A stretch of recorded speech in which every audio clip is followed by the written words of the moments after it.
Continuing on with Gamesmaster magazine from August of 1999. There's the proof, folks.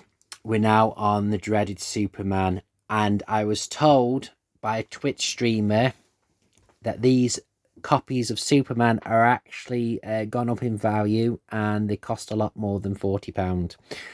In simple English, that's just so wrong. Reviewer data: format reviewed N64, price £40, out now. Developer Titus, publisher Titus. Call, telephone number, plays 1 to 4. Special features: Rumble and expansion packs. Other formats, none. The other formats would be the landfill sites.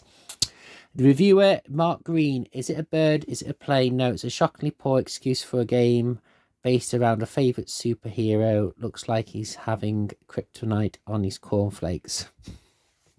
Superman. Shockingly, Superman development has taken 3 years. That's the same length of time it took Nintendo to finish off The Legend of Zelda Ocarina of Time. But that's precisely where any comparisons with Miyamoto's masterpiece end. Frankly, Superman is a painful mess of the game. Oh dear. The plot. The idea is Lex Luthor as imprisoned Superman's friends in a virtual version of Metropolis City, and you, the red-naked one, need to rescue them. There is limited potential here. The Man of Steel soaring through a vibrant city, picking off bad guys, perhaps, or finding himself in the mercy of a set of mind-twisting puddles. Instead, you fly through rings. If you're really lucky, you might get to chuck the odd car into the air or punch a few bad guys, but at least 70% of the game is spent guiding soupies through spinning hoops. Control. In fact, guiding isn't really the word. Try wrestling with a joypad in a desperate attempt to guide it instead. Superman flies like a double-decker bus and looks like he's about to drop out of the air at any moment. And if you fly into a wall and move to pick up an object, you're forced to watch the game's engine give up entirely as Superman becomes irreversible stuck. Meanwhile, Metropolis itself is completely deserted and blanketed in a mist that obscures anything for more than a few meters in front of you. Rarity. Occasionally, the game decides to stop making you fly through the rings and you're flung into the third-person room-based section. This part of the game plainly isn't finished. Gun-toting bad guys either stand immobile or pump bullets into each other. Random texts appear when you pick up an object, and the puzzles never get any more exciting than solving an algorithm. Even the reward for finishing a level is laughable. The message "Superman wins" appears at the screen, freezes. Then it's back to flying through rings for another 20 minutes. Fun? ? You must be joking. Superman isn't simply bad, it's unplayable. It's not much of a game as one long drawn-out struggle against the shocking number of bugs, glitches, faults and flaws. A struggle which we'd rather avoid. And you will too, if you know what's good for you. But if you think you're being a little harsh on Superman, feel free to waste your money on finding out for yourself. Just don't say we didn't warn you. And this is probably one of the only few times that a gaming magazine has actually been accurate in actually saying the game's been nonsense, because some games were actually quite good. Rings. I wish Lewis was here to help me. Oh. It's supposed to be invincible, but Soups is easily toppled by the odd bang. Exciting times of Superman as he lifts up in a box, get a load of that beer gut. Come on, movie. To their credit, Titus has given Superman all the best moves and abilities. There's icy breath and laser eyes, as well as flying, punching and picking up really heavy stuff and abilities. But sluggish controls and mind-numbing gameplay ruin any fun that they may have provided. Try not to fall off your chair in hysterics watching Soups from Benny Hill Styles Gallop. You'll have plenty of fun flattening innocent pedestrians with cars.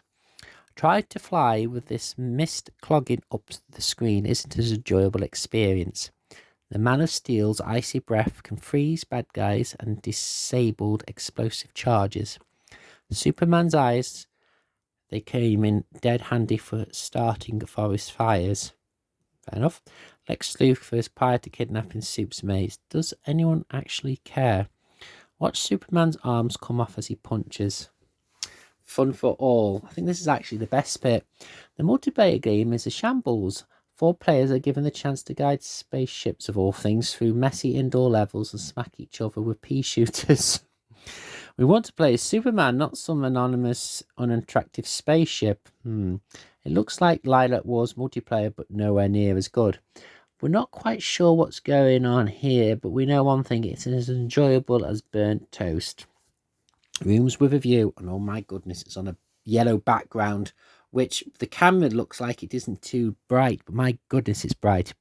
Every other level in Superman is indoors, whether there is much fogging and slowdown as outside. Indoor missions are spent hunting keys or punching baddies. You'll spend them curling the crap camera, pitiful graphics, and drooping puzzles. Okay, I'm the Man of Steel. I am the Man of Steel. Much of the game involves finding objects and switches. This one draws the sewers of water. One of the game's splendid but scenes, you get to scrap with this lady. It's painfully poor moment later on. Okay. The smashing glass effect is one of the game's most exciting moments, but then judging with the broken glass is definitely more than fun than playing Superman. Citizen Pain.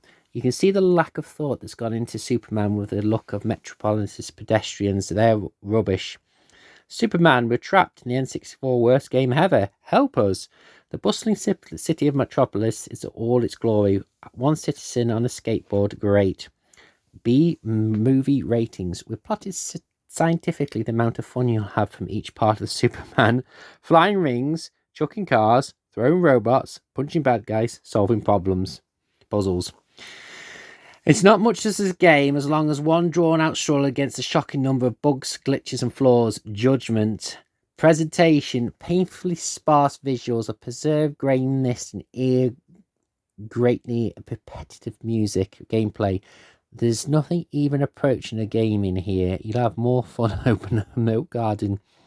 Lifespan. Superman is challenging, but only because the controls and graphics prevent easy gameplay. The best bits. Frying enemies with your laser is enjoyable, but you can manage to aim with the control. If you can manage, you can aim with controls. The worst bit, discovering Superman is in fact a speeding brick and unable to leap gaps with a single bound. Pathetic. Superman is clearly an unfinished game that's been rushed into shops in order to make a fast buck. Get it out of my sight. 10%. If you like this, you're clearly a bit wrong in the head. Training areas, Star Fox 64 has better rings to fly through. And I don't think in all the years I've actually been collecting gaming magazines that anything got 10%. But ironically, try buying this game now for the N64 in good condition, you'll be forking out. It just goes to show, just because people say it's a collectible item doesn't mean it's any good. Why would you want to play this game? Thank you very much for watching, and I'll see you in the next video.